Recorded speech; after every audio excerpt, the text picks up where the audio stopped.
Okay, what I want to talk about this week, and indeed in the coming few weeks, is the concept of the three-legged stool and what businesses, solid businesses, can learn from looking at and studying the design of a three-legged stool.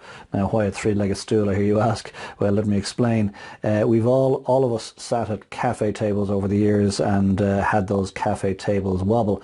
And when a cafe table wobbles, of course, this is what happens. And our coffees get spilled.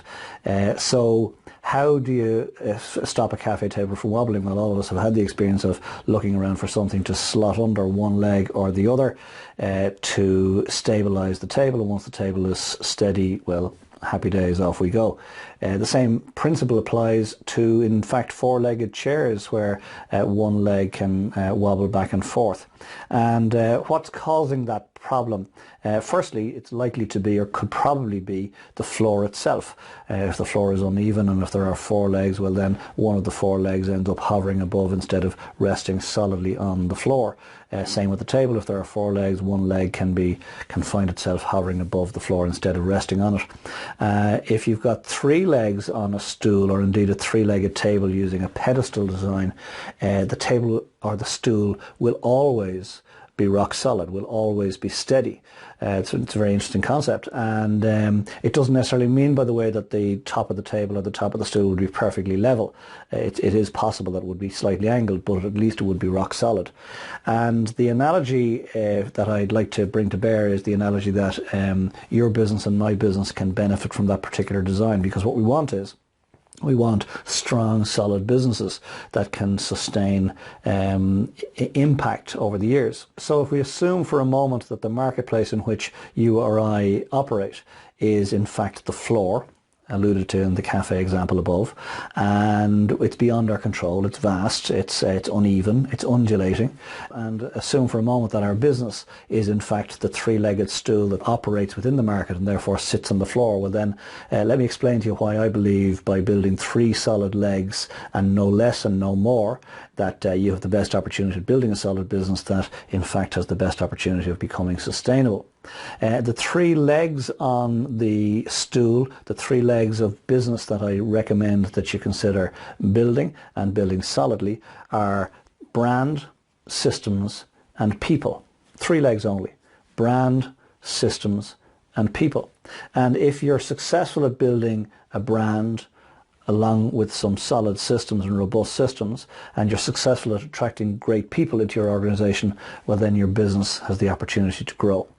So let me talk today about brand and the importance of brand. Dictionary.com says brand is a kind, grade or make as indicated by a stamp, trademark or the like, i.e. the best brand of coffee, which I find interesting given that this is Coffee with Colin.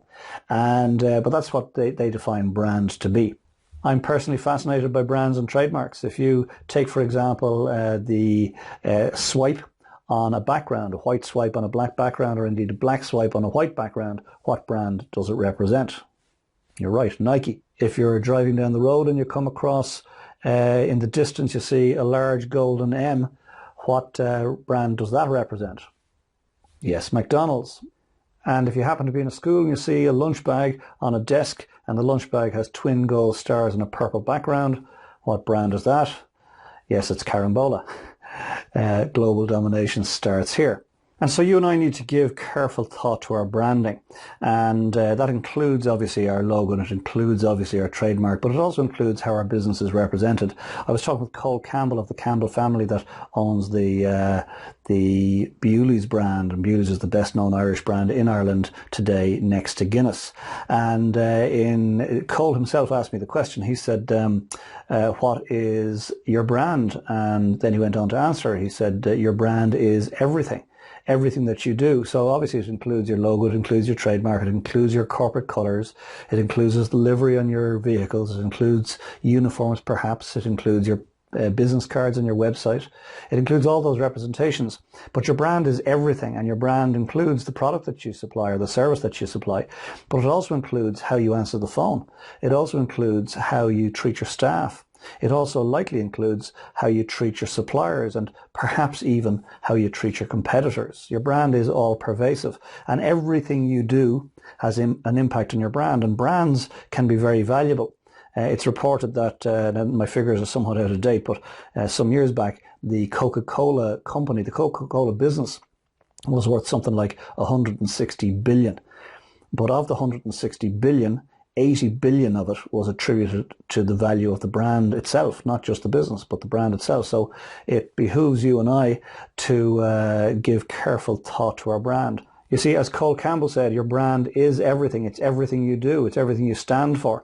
And over the next couple of weeks, we're going to talk about the other two legs on the stool, the three-legged stool. We're going to talk about systems. We're going to talk about people. And we're going to talk about the possible impact, either positive or negative, on your brand. Please come back next week for the second in this trilogy, but as part of our Coffee with Colin series. And let's enjoy another coffee together. And I'll share some other snippets and see where they lead both of us. Delicious. Love my coffee. Have a great week. Talk to you soon. Take care. Bye for now.